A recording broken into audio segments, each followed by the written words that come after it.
Okey, Assalamualaikum warahmatullahi wabarakatuh. Bertemu lagi kita pada hari ini bersama saya Firdaus Selamat di dalam segmen Bicara Minda.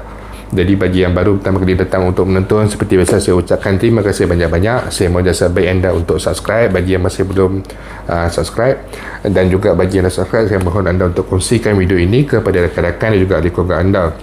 Semoga apa yang saya nak kongsikan pada pagi ini adalah satu perkongsian yang bermanfaat untuk kita semua, insya-Allah. Okey. Jadi hari ini saya ingin berkongsikan satu maklumat yang telah pun dikongsikan semalam oleh pihak KDBSP, yang mana boleh dikatakan tiada peluang kedua jika berlaku sebarang kesilapan di dalam jumlah permohonan air citra. Okay, pihak KDBSP telah pun mengeluarkan satu kenyataan di dalam laman Facebook rasmi mereka bahawa untuk air citra tidak ada sebarang pindaan amount yang boleh dilakukan. Maksud di sini tidak ada pindaan amount yang boleh dilakukan adalah jika anda tersalah dalam memohon amount, kemungkinan besar kaedah permohonannya adalah sama seperti air sinar, perlu menarik jumlah daripada kosong sehingga maksimum ke 5,000. Tetapi jika anda tertarik kurang daripada 5,000 tetapi anda layak untuk mengeluarkan lebih daripada 5,000, anda mempunyai kedua-dua baki akaun, contohnya 100,000, tetapi anda hanya menarik sehingga ke 3,000 tanpa anda sedari. Anda ingat dah tarik sampai 5,000 tapi tarik saja dekat 3,000, kemudian dah isi maklumat bahagian yang lain, tekan submit, permohonan diterima. So muktamad pengeluaran yang akan diluluskan adalah sebanyak RM3,000 sahaja. Apabila sedar, kenapa jadual pembayaran sebanyak 3 bulan saja, kenapa dapat RM3,000 saja sebagai contoh. Jadi waktu tu memang dia tidak boleh membuat sebarang pindaan, tidak ada selepas 2 bulan ataupun 3 bulan akan keluar lagi sistem pindaan dan sebagainya. Kerana untuk air citra ni kita boleh katakan ini adalah permohonan yang ketiga, ataupun kita boleh katakan juga sebagai salah satu interaksi kita dengan sistem yang dibina oleh KDBSP kali keempat. Kali pertama air lestari, kali kedua air sinar, kali ketiga pindaan air sinar, dan kali keempat air citra. Jadi pihak KDBSP tidak lagi akan memberikan peluang jika berlaku sebarang kesilapan di dalam jumlah yang telah dipohon. Jadi antara yang saya nak nasihatkan pada hari ini adalah jangan terburu-buru dalam membuat permohonan.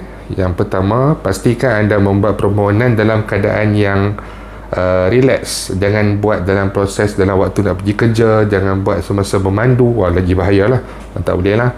Dan jangan buat dalam kalau anda tengah bekerja dan sebagainya, mungkin kawan-kawan anda, rakan sekerja anda ajak buat dan sebagainya, ataupun tengah buat PDPR dengan anak dan sebagainya. Elakkan membuat permohonan pada waktu-waktu sebegini, kerana saya sendiri pernah mengalami kesalahan, tapi dalam bentuk kesalahan yang lain, kesalahan transfer duit ke akaun orang lain. Apabila kita membuat transaksi ataupun membuat kerja sebegini pada waktu yang kita tidak boleh nak fokus 100%. Jadi elakkan melakukan permohonan air citra ni pada waktu yang kita mungkin sibuk. Jadi buat pada waktu kita lapang. Yang ketiga seterusnya adalah pastikan kita mempunyai akses internet yang orang kata agak baik.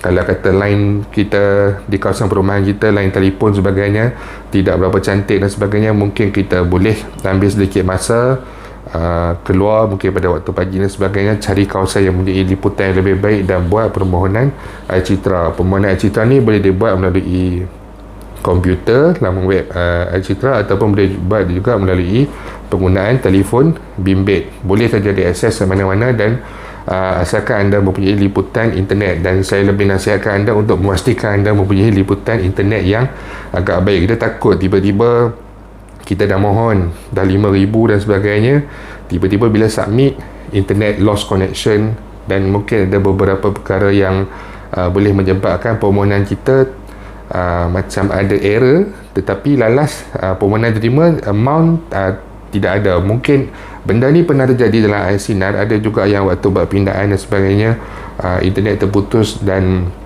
ada beberapa masalah yang lain. Dan saya telah mendapat perkongsian daripada banyak rakan-rakan maya yang mana lalas permohonan untuk pindaan mereka berjaya, tapi tidak ada sebarang amount disebabkan oleh ada ralat dalam semasa proses permohonan tu. Ralat bukan daripada sistem KWSP tapi daripada talian internet kita sendiri. Jadi yang keempat pula adalah jika anda merasakan takut, tidak pasti dan sebagainya, insyaAllah tunggu. Bagi mereka yang ada subscribe ataupun yang belum subscribe, anda boleh subscribe. InsyaAllah saya akan berkongsikan satu video. Saya akan cuba sama ada saya selalunya sistem ni akan keluar pada belah malam, mungkin 14 hari bulan dah keluar lewat malam, ataupun selepas 12 pagi tu sistem selalunya dah ada. Kalau ikut pengalaman daripada Lestari, Sinar dan juga pindahan Sinar, selalunya pada lewat tengah malam tu dah ada keluar. InsyaAllah jika berkesempatan saya akan buat video pada belah malam, ataupun jika tidak saya akan buat selepas subuh, selepas solat subuh pada waktu pagi tu saya akan buat satu tutorial macam mana, tutorial lengkap, bukan tutorial ringkas, tutorial lengkap macam mana nak memohon air citra. Saya sendiri akan memohon pada waktu itu dan insyaAllah saya akan kongsikan pada anda semua. Jadi bagi mereka yang pernah melakukan kesilapan, kurang rasa keyakinan ataupun takut melakukan kesilapan lagi, anda boleh menunggu sehingga saya berkongsikan tutorial lengkap kepada anda semua. Okey, jadi itu saja yang saya nak kongsikan pada hari ini. Ingat, jangan ada sebarang kesilapan. Pastikan kita bersedia. Pengalaman-pengalaman yang lepas, 3 permohonan yang lepas telah mengajar kita banyak perkara. Jadi insyaAllah pastikan anda bersedia dan buat permohonan dengan sebaik mungkin. Itu saja untuk hari ini. Terima kasih banyak kerana sudi datang untuk menonton. Jika ada sebarang perkembangan baru, saya akan kongsikan kepada anda semua.